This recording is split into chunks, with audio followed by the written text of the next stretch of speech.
तो स्वागत है आपका फिर से हमारे YouTube चैनल पर। तो आज हम आपको कक्षा 12 रसायन विज्ञान में एक तीसरा कंपाउंड स्टार्ट करवाने वाले हैं और उस कंपाउंड का नाम है एथिल ब्रोमाइड, जो कि आपके पेपर के लिए बहुत ही ज्यादा महत्वपूर्ण है। तो आप उसे बिल्कुल भी मत इग्नोर करना। मतलब अब तक मैंने आपको जितने भी कंपाउंड पढ़ाए, मैंने आपको 2 कंपाउंड पढ़ाए हैं। पहला है एथिलीन और एसिटिलीन। आपको एथिलीन और एसिटिलीन भी पढ़ने हैं, उनसे ज्यादा महत्वपूर्ण है आपका एथिल ब्रोमाइड, जो कि मैं आपको आज पढ़ाने वाली हूँ। तो आप इसमें जो रिएक्शन आती है वो ज्यादातर नेमिंग है, तो आप ज्यादातर ध्यान आप नेमिंग रिएक्शन पर ही देना, क्योंकि वो ही आपके पेपर में पूछी जाती हैं।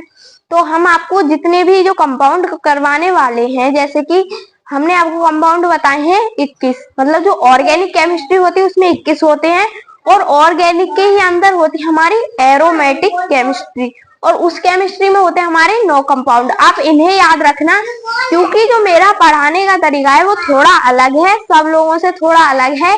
क्योंकि मैंने जो है ना केमिस्ट्री के जो आगे के पार्ट है, 5 पार्ट से जो आगे के पार्ट हैं उन्हें मैंने कंपाउंडों में डिवाइड कर दिया है। तो आप उनमें बिल्कुल भी कंफ्यूजन मत होना, क्योंकि आपके जो 6 से लेकर 9 पार्ट तक सारे कंपाउंड ही चलेंगे।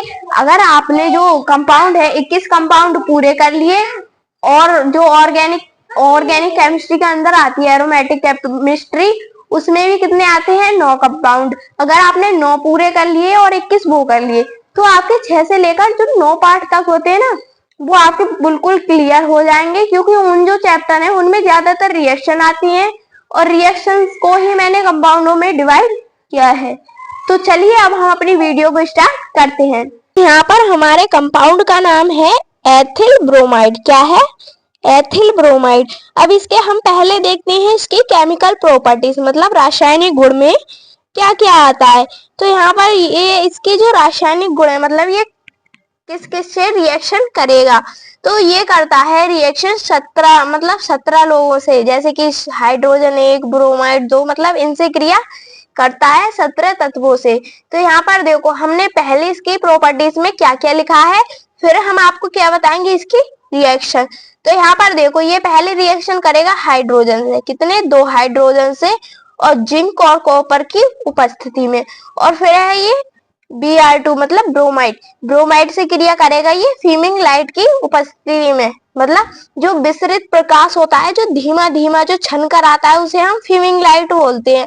और एक होती है सनलाइट, मतलब सूर्य का प्रकाश, वो सिर्फ एक स्टेप में होता है। और ये जो फीमिंग लाइट है जो धीरे धीरे होती है, इसकी जो रिएक्शन होती है ना वो 4-5 स्टेप में होती है। जब ये रिएक्शन हम आपको करेंगे तभी आपको हम इसके बारे में बता देंगे। तो यहाँ पर तीसरी रिएक्शन है हमारी, जो कि बहुत ही ज्यादा इंपॉर्टेंट है, सोडियम से क्रिया, मतलब शुष्क ईथर की उपस्थिति में हम करेंगे सोडियम से क्रिया, और इसी से ही क्रिया करने को, उस क्रिया को हम कहते हैं वुर्ज अभिक्रिया। जो नेमिंग रिएक्शन है वो आपके पेपर के लिए बहुत ही ज्यादा महत्वपूर्ण है, तो आप बिल्कुल भी नहीं छोड़ सकते हो इन्हें। और दूसरी हमारी Zn, इसमें होगी ईथर से क्रिया, मतलब जिंक की क्रिया करेंगे हम ईथर की उपस्थिति में। तो इस अभिक्रिया को बोलेंगे फ्रैकलैंड अभिक्रिया। क्या बोलेंगे? फ्रैकलैंड अभिक्रिया। ये जो नेमिंग रिएक्शन है आप इन्हें रट लेना, ये बहुत ही ज्यादा महत्वपूर्ण है। फिर अगली हमारी 5वीं है KOH। एक KOH होता है जलीय, मतलब जलीय से क्रिया करेगा, और एक OH मतलब जिसमें अल्कोहल की उपस्थिति में होगी और एक में होगी जल की उपस्थिति में। ये शायद मैंने आपको करवा दिए हैं, ये मैंने आपको करवाई है पहले कंपाउंड, और उस कंपाउंड का नाम है एथिलीन, उसमें करवाई है ये, मुझे ध्यान है इन रिएक्शंस का। फिर अगली हमारी केशियन, इसको इनका नाम देखो, इसको बोलेंगे पोटेशियम हाइड्रो ऑक्साइड। अब KCN को हम क्या बोलेंगे? इसको बोलेंगे पोटेशियम साइनाइड। CN को हम बोलते हैं साइनाइड। फिर अगला है हमारा 8वां है AgCN, इसको बोलेंगे सिल्वर साइनाइड। फिर है AgNO2, इसको बोलेंगे सिल्वर नाइट्राइड। फिर अगली रिएक्शन है हमारी KNO2, मतलब इसको बोलेंगे पोटेशियम नाइट्राइड। फिर अगली है 11वीं, जो कि इम्पोर्टेंट है। ये जो रिएक्शन है हमारी, ये थोड़ी मतलब कठिन है, थोड़ी ये रिएक्शन कठिन है, अगर आप इन्हें समझोगे तो ये आपकी समझ में आ जाएंगी। तो यहाँ पर फिर है 11वीं है AgOH, इसको बोलेंगे सिल्वर हाइड्रो ऑक्साइड से क्रिया। आपसे ऐसे भी पूछ सकता है, जैसे कि यहाँ पर मैंने नाम नहीं लिखा है, पोटेशियम नाइट्राइड है, इसको बोलेंगे हम पोटेशियम नाइट्राइड। अब इन फॉर्मूलों को मतलब याद कर लेना। अगर आपको इनके नाम नहीं पता है तो आप मुझे कमेंट कर कर लिख देना। मैं जो जितने भी केमिकल फॉर्मूले हैं, मतलब रासायनिक सूत्र हैं, मैं सारे के नाम लिखकर आपको बता दूंगी कि किसका क्या नाम है। तो यहाँ पर मैं आपको वैसे भी बताती चल रही हूँ, क्योंकि यहाँ पर नाम मैंने फॉर्मूले लिखे हैं, उन्हीं के साथ आपके नाम बता रही हूँ। यहाँ पर इसको बोलेंगे पोटेशियम नाइट्राइड। आपसे रिएक्शन पूछ सकते हैं, पोटेशियम नाइट्राइड से क्रिया करेंगे तो क्या बनेगा, या फिर ऐसे पूछ सकते हैं, एथिल ब्रोमाइड की उपस्थिति में अगर हम पोटेशियम नाइट्राइड से क्रिया करें तो क्या होगा, क्या प्राप्त होगा। आपसे रिएक्शन इस प्रकार पूछी जाती है। फिर अगली है AgOH, जिसको हमने आपको बता दिया है। फिर अगली है 12वीं Ag2O, इसको बोलेंगे सिल्वर ऑक्साइड। Ag को हम सिल्वर बोलते हैं, O को बोलते हैं ऑक्साइड। फिर अगली हमारी 13वीं रिएक्शन CH3COOAg, इसको बोलेंगे सिल्वर एसीटेट। यहाँ पर भी ये ग्रुप होता है, देखो यहाँ पर लिखा है CH3COO, ये जो ग्रुप होता है ये होता है हमारा एसीटेट ग्रुप। क्या होता है, एसीटेट ग्रुप। अगर इसके साथ हम कुछ भी जोड़ दें, जैसे कि यहाँ पर Ag जुड़ा है तो ये हो गया सिल्वर एसीटेट। यहाँ पर अगर हम सोडियम जोड़ते, मतलब Na जोड़ते, तो यहाँ पर बनता हमारा सोडियम एसीटेट। फिर अगली रिएक्शन है हमारी, जो है नेमिंग, इसका नाम है विलियम संश्लेषण अभिक्रिया। ये भी बहुत ही ज्यादा महत्वपूर्ण है। मतलब जितनी भी नेमिंग रिएक्शन है आप छांटकर अपनी कॉपी में लिख लेना, चाहे ये रिएक्शन मत लिखना, लेकिन नेमिंग रिएक्शन जरूर ही लिख लेनी है, क्योंकि ये अभिक्रियाएं आपके पेपर में जरूर आती है। मतलब आती है 99% ये आती है नेमिंग रिएक्शन ज्यादातर। ये किससे होगी हमारी रिएक्शन, विलियम संश्लेषण वाली होगी C2H5ONa, जिसको हम बोलते हैं सोडियम एथोक्साइड। क्या बोलते हैं, सोडियम एथोक्साइड। फिर अगली हमारी अमोनिया से क्रिया, जिसका तो फॉर्मूला आपको पता ही होगा। फिर हमारी मैग्नीशियम से क्रिया Mg होता है तो हम बोलते हैं मैग्नीशियम। अगर यहाँ पर Mn होता है उसे बोलते हैं हम मैग्नीज। क्या बोलते हैं, मैग्नीज। फिर अगली हमारी 17वीं रिएक्शन है, ये है KSH, इसको हम बोलेंगे ASH। अगर यहाँ आए तो हम इसको बोलेंगे थायोपोटेशियम। क्या बोलेंगे, थायोपोटेशियम। अब चलते हैं इनकी रिएक्शंस पर, मतलब इन एथिल ब्रोमाइड ने इनसे रिएक्शन किस प्रकार की है। तो यहाँ तक तो आपको पता ही चल गया होगा कि इनकी कितने केमिकल प्रॉपर्टीज है, कितने से ये रिएक्शन करेगा। 17 से करेगा। यहाँ पर मैंने 17 नंबर भी डाल दिया है। अब यहाँ पर इसकी रिएक्शन लिखी हुई है। पहली रिएक्शन किससे करेगा, ये हाइड्रोजन से क्रिया। कितने हाइड्रोजन से क्रिया करेगा, पहले हम यहाँ पर लिखते हैं C2H5Br, एथिल ब्रोमाइड। फिर किससे करेगा, 2 हाइड्रोजन से क्रिया। किसकी उपस्थिति में करेगा, ये Zn और Cu, कॉपर की उपस्थिति में। अब देखो यहाँ पर क्या बनेगा, एक H हम इससे ले लेते हैं और Br ये है, तो यहाँ पर आपको पता ही है क्या बनेगा, यहाँ पर HBr, जिसको बोलेंगे हाइड्रोब्रोमाइड बोलते हैं हम इसको। फिर अब देखो, अब यहाँ पर हमारा फॉर्मूला क्या बनेगा, यहाँ पर हमारा फॉर्मूला बनेगा, पहले आप इसे समझो। यहाँ पर हमने HBr निकाल दिया, फिर यहाँ पर बचा है हमारा C2, C तो ये है हमारा बना हुआ। फिर H देखो, यहाँ पर कितने H है, 5 H है। यहाँ पर कितना H बचा, एक H तो इसने ले लिया, बचा कितना, 1। तो यहाँ पर 5 और 1 कितने हो गए, 6।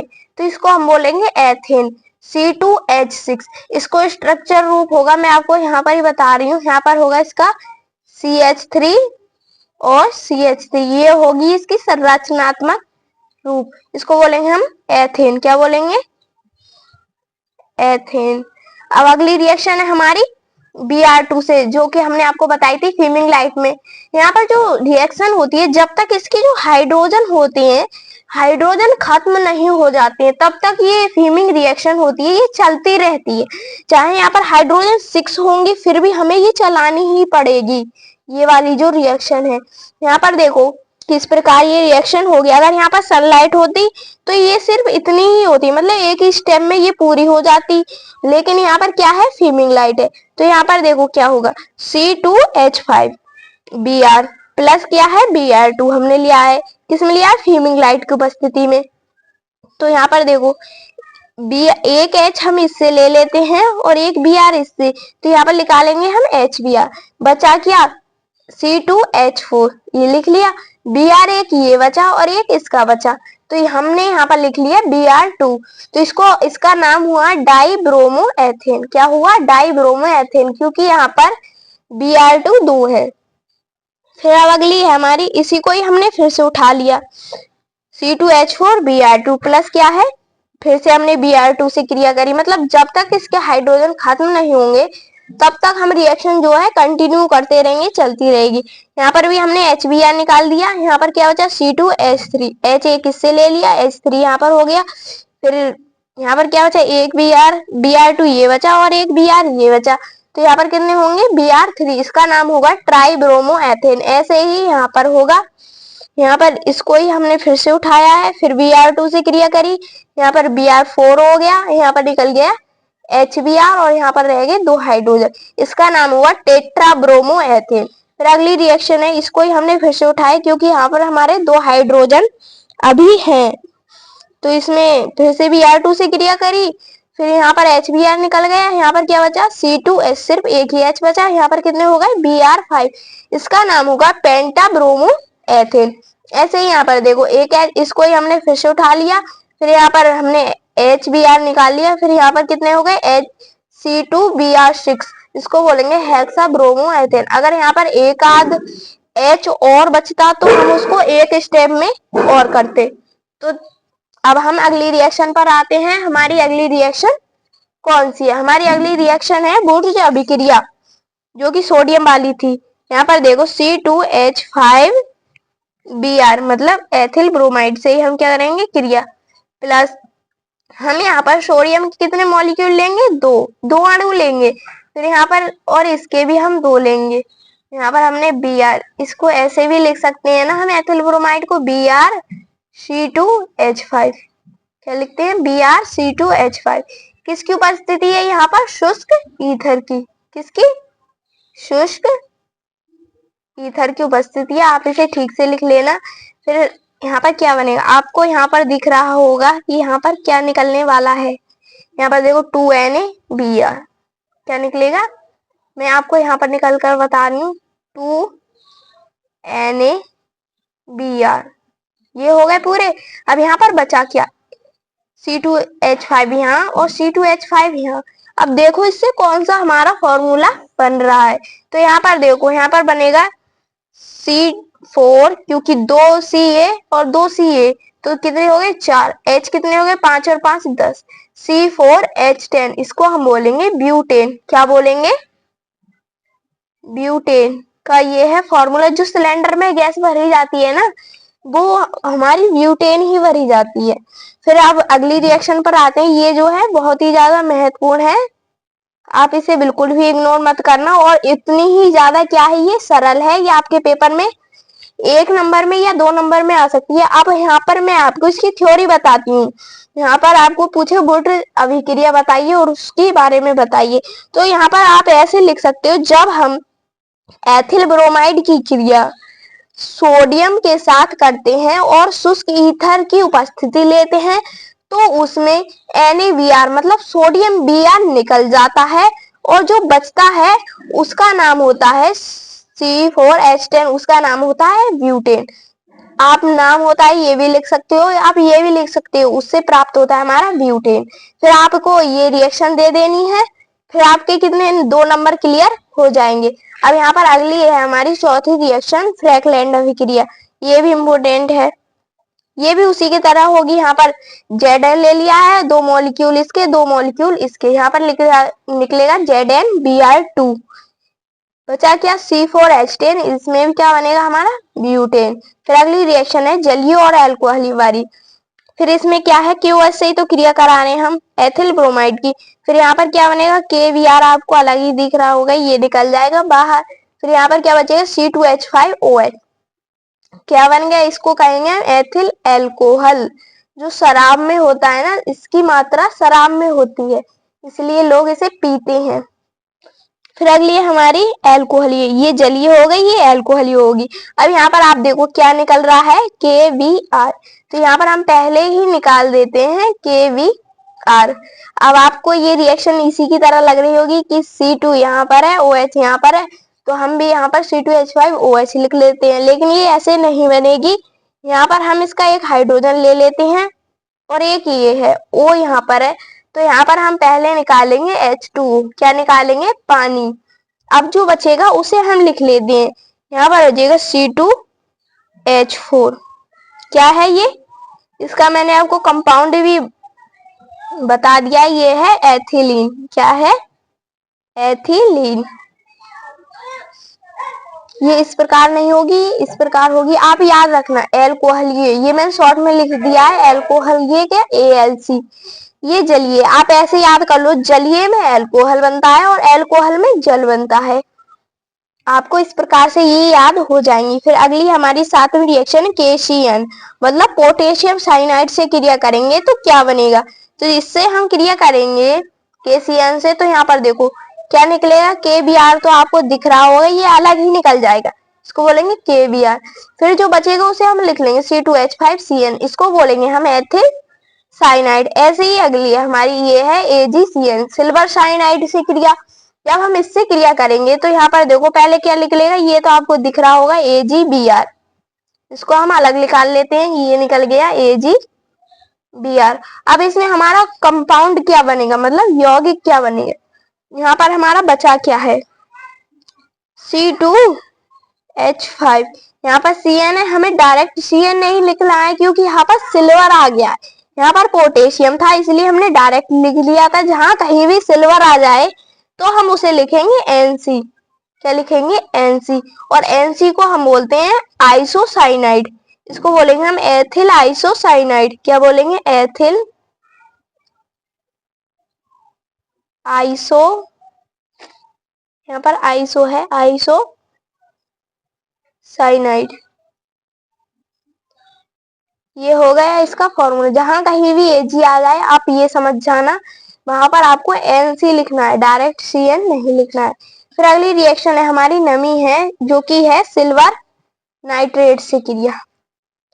सिल्वर नाइट्रेट है ना, तो यहाँ पर इससे क्रिया करेंगे तो यहाँ पर देखो पहले तो हमने ले लिया है, यहाँ पर एथिल ब्रोमाइड। क्या ले लिया है, एथिल ब्रोमाइड।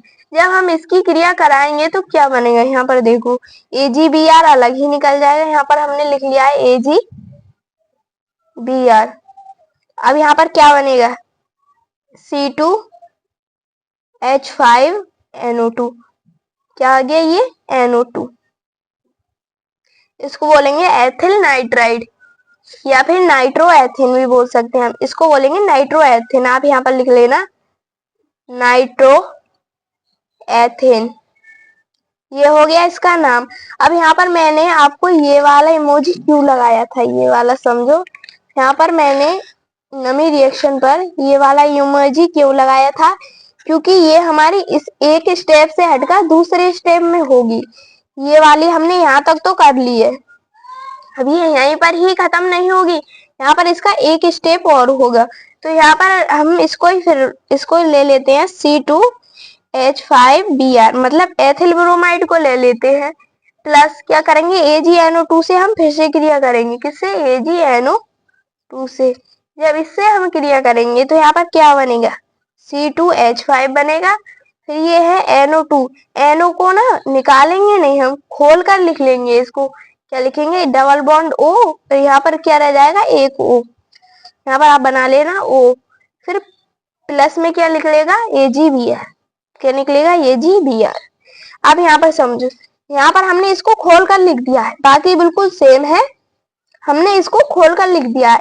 NO2 को डबल बॉन्ड लगाकर O यहाँ पर लिख दिया है और A को नीचे लिख दिया है। बस इसी प्रकार होगी ये रिएक्शन। अब चलते हैं अगली रिएक्शन पर। अगली रिएक्शन क्या है हमारी, 10वीं रिएक्शन क्या है, 10वीं वाली तो आप कर ही लोगे। जो 10वीं रिएक्शन है वो मैंने आपके लिए छोड़ दी है, आप इसे आसानी से कर सकते हैं। यहाँ पर KBr निकल जाएगा, बनेगा एथिल नाइट्रो या फिर नाइट्रो एथेन। अब चलते हैं हम 11वीं पर। 11वीं रिएक्शन है AgOH, सिल्वर हाइड्रो ऑक्साइड से क्रिया कराएंगे एथिल ब्रोमाइड की, तो क्या बनेगा। यहाँ पर लिख लेगा पहले ये AgBr, ये आपको दिख रहा होगा, ये यहाँ से निकलेगा ये AgBr, बचेगा क्या, एथिल अल्कोहल। फिर अगली है हमारी सिल्वर ऑक्साइड द्वारा मतलब Ag2O द्वारा, कौन सी है हमारी, जो कि हमारी कौन सी रिएक्शन है, 12वीं रिएक्शन है Ag2O। तो हम इसको पता है ना Ag2O है ना, तो हम इसको ना Ag2 है तो हम इसको खोलकर लिख लेते हैं AgO बॉन्ड और Ag, इसको हमने लिख लिया है खोलकर। फिर इसके डबल मॉलिक्यूल ले लिए, क्या यहाँ पर Br ले लिया, C2H5, ये हो गया हमारा एथिल ब्रोमाइड। जब हम इसकी क्रिया कराएंगे तो यहाँ पर देखो क्या निकलेगा, यहाँ पर हम क्या लेंगे, आप यहाँ पर समझो एक AgBr ये निकल जाएगा हमारा, निकल गया, और एक ये निकल जाएगा यहाँ से, तो क्या निकलेंगे हमारे 2AgBr, 2AgBr। अब बचेगा क्या, यहाँ पर देखो C2H5O, C2H5। अब यहाँ पर C2H5 ये एक बच्चा, O ये लिख लिया हमने बीच में, C2H5 ये हो गया। अब इसका नाम क्या है, इसका नाम, इसको हम बोलेंगे डाई एथिल ईथर की, यहाँ पर लिख देती हूँ मैं, यहाँ पर डाई एथिल ईथर। आप चाहो तो इसे हिंदी में भी लिख सकते हो, आप पेपर में हिंदी में ही लिख कर आना। तो अगली हमारी 13वीं रिएक्शन है, जो कि किससे है, सिल्वर एसीटेट से। इसको हमने पहले लिख लिया है और एथिल ब्रोमाइड को बाद में लिखा है। तो यहाँ पर देखो AgBr निकल गया। अब यहाँ पर बचेगा क्या, ये देखो ये निकल गया हमारा AgBr, C2CH3COO, C2H5। जब यहाँ पर ये हमारा लग गया C2H5 तो इसको बोलेंगे एथिल एसीटेट, क्योंकि ये क्या है, एसीटेट ग्रुप है। फिर अगली हमारी जो कि बहुत ही ज्यादा इंपॉर्टेंट है, जितनी नेमी रिएक्शन है वो सारी इंपॉर्टेंट है, तो ये इस रिएक्शन का नाम है विलियम संश्लेषण अभिक्रिया। ये होगी हमारी C2H5ON, सोडियम एथोक्साइड से फिर ले ली हमने एथिल ब्रोमाइड। तो यहाँ पर लिख लेगा हमारा, पहले ही लिखा है NaBr हमने निकाल लिया है। अब बचेगा क्या, इसमें भी हमारा क्या बनेगा, डाई एथिल ईथर, C2H5O और C2H5, ये हो गई हमारी डाई एथिल ईथर। फिर अगली हमारी थायोपोटेशियम से मतलब KSH से, ये भी इंपॉर्टेंट है क्योंकि यहाँ पर आपसे इस रूप में रिएक्शन पूछ सकते हैं कि मरकेप्टन क्या है, किस प्रकार बनती है मरकेप्टन। तो ये किस में बनती है, एथिल ब्रोमाइड में बनती है और KSH की क्रिया से। तो यहाँ पर क्या बनेगा, KBr, तो ये निकल गया है। ये बहुत ही आसान रिएक्शन है। यहाँ पर AS यहाँ पर लिख लिया है, इसको बोलेंगे थायो एल्कोहल और इसका दूसरा नाम है मरकेप्टन। इसको पेपर में ज्यादातर मरकेप्टन के नाम से जाना जाता है। ये हो गई हमारी 17वीं रिएक्शन। कितनी होगी, 17वीं। अब यहाँ पर देखो जो मैंने छोड़ी है, जो 14वीं रिएक्शन से छोड़ी है, यहाँ पर देखो 15वीं छोड़ी है और 16वीं। अमोनिया वाली को आपको घर से कर कर लाना है और मैग्नीशियम वाली को घर से कर कर लाना है, और ये 10वीं क्या है, इसको आपको 3 ये होमवर्क दिए हैं मैंने, आप इन्हें को घर से करके लाना है। अब मैं आपको इसकी बनाने की विधि देखती हूँ, मतलब इसकी बनाने की विधि क्या क्या है। यहाँ पर इसकी बनाने की विधियां है, एक ही है, मतलब जो एथिल ब्रोमाइड है वो सिर्फ एक प्रकार से ही बनता है, तो वो भी बनता है एथिल अल्कोहल से। किससे, यहाँ पर मैंने लिख भी दिया है, एथिल अल्कोहल के द्वारा एथिल ब्रोमाइड का निर्माण। किसका, एथिल ब्रोमाइड का निर्माण। फिर यहाँ पर हमने ले लिया है C2H5OH, जिसको हम बोलते हैं एथिल अल्कोहल। फिर लिया है HBr मतलब हाइड्रोब्रोमाइड, जो कि हमने फीमेल लाइट में क्या किया था, निकाला था। फिर अगली है, फिर यहाँ पर देखो एक H ये दिख रहा है आपको और OH ये दिख रहा है, तो यहाँ पर आपके मन में एक फॉर्मूला बन जाना चाहिए। यहाँ पर क्या बनेगा हमारा, H2O पानी, क्या बनेगा, पानी। अब यहाँ पर क्या बचा, C2H5 और Br, ये होगी हमारी एथिल ब्रोमाइड। क्या हो गया, ये एथिल ब्रोमाइड। ये दूसरे प्रकार मतलब एक प्रकार से और बना सकते हैं हम, लेकिन बनती है अल्कोहल में ये C2H5OH, सल्फ्यूरिक अम्ल लिया है H2SO4 हाइड्रोसल्फ्यूरिक अम्ल। फिर हमने क्रिया KBr से क्रिया। तो यहाँ पर देखो पहले क्या निकालना है, हमको पानी निकालना है। सबसे पहले एक H इससे ले लेते हैं हम, एक ही लिया है इससे हमने, एक H इससे और एक H ये तो यहाँ पर निकाल लिया हमने पानी H2O। अब बचा क्या, यहाँ पर देखो कि हम इससे ले लेते हैं H, यहाँ पर हमारा बरकरार है, तो यहाँ पर हम लिखेंगे KHSO4। क्या लिखेंगे, KHSO4 प्लस। अब जो हमारा बचेगा उसे हम आगे लिख लेते हैं। यहाँ पर क्या बचा, C2H5 और यहाँ पर बचा Br, तो ये बन गया हमारा एथिल ब्रोमाइड C2H5Br। अब इसके चलते हम फिजिकल प्रॉपर्टीज पर, मतलब भौतिक गुण क्या क्या है, ये आपसे पूछे जा सकते हैं मतलब पेपर में। ये जो कंपाउंड है हमारा पांचवा, ये बहुत ही ज्यादा महत्वपूर्ण है, ये पूरा ही इम्पोर्टेंट है। आप चाहो तो जो पिछले बताए हैं उनको एक बार के लिए छोड़ सकते हो, लेकिन इसे आप बिल्कुल भी नहीं छोड़ सकते हो, ये बहुत ही ज्यादा महत्वपूर्ण कंपाउंड है। हम कहाँ पढ़ते हैं इसकी फिजिकल प्रॉपर्टीज पर, मतलब भौतिक गुण पर। ये क्या क्या बनाता है, इसकी प्रॉपर्टीज क्या क्या है।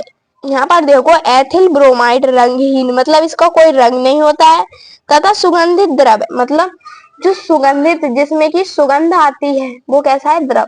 अच्छा, ज्यादातर जो अल्कोहल होते हैं, सल्फ्यूरिक अम्ल है, वो किसके स्टेट में, मतलब लिक्विड स्टेट में ही तो, मतलब द्रव के रूप में तो होता है। जितने भी एसिड होते हैं वो सारे तरल ही तो होते हैं।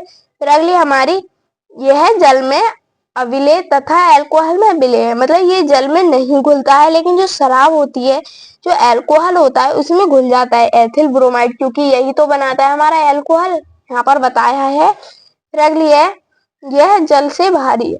क्या है, ये जल से भारी है। अगर आपसे पूछे कि, मैं आपसे पूछ रही हूँ कि भारी जल का फॉर्मूला क्या है, तो आपको भारी जल का फॉर्मूला पता होना चाहिए। भारी जल का फॉर्मूला है D2O। क्या है, ये भारी जल का फॉर्मूला है।